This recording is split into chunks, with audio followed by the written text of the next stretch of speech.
Tomorrow, the Justice Department announcing it's moving to unseal the search warrant used to seize documents during a raid at former President Donald Trump's Florida estate.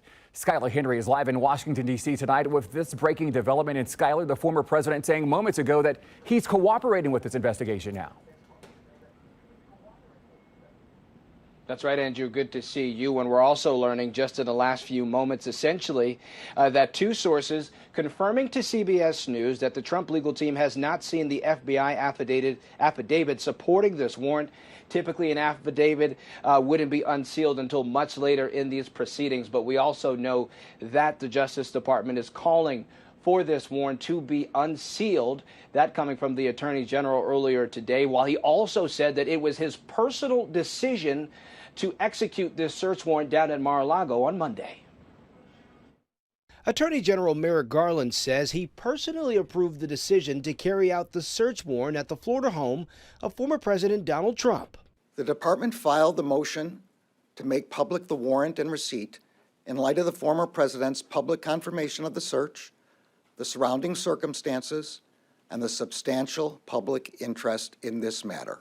His remarks follow days of criticism and outrage from Republicans and allies of former President Trump over the FBI search at Mar-a-Lago earlier this week.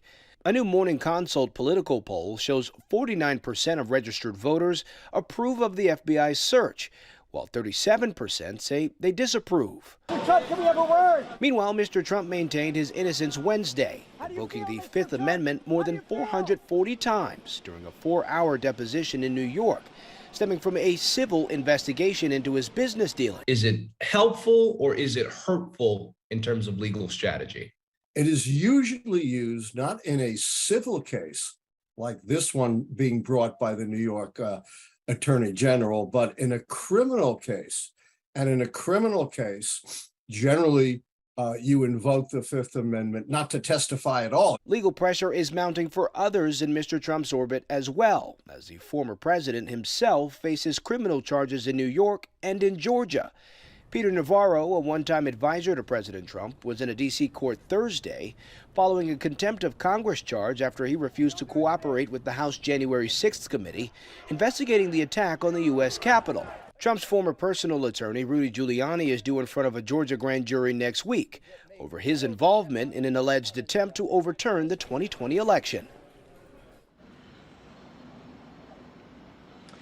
A Florida federal court has set a deadline of 3 p.m. tomorrow for the Trump team to essentially notify the court if they object to the Justice Department's motion to unseal that federal search warrant. Now, on another issue, we talked about this in the piece, that growing number of congressional Republicans and those in the Trump orbit who were questioning the legitimacy of the Department of Justice and that search on Monday. Will Attorney General Merrick Garland address that as well, saying that he will not stand by silently when their integrity is being unfairly attacked, going on to say that the men and women of the FBI and the Department of Justice are dedicated, patriot public servants. Andrew.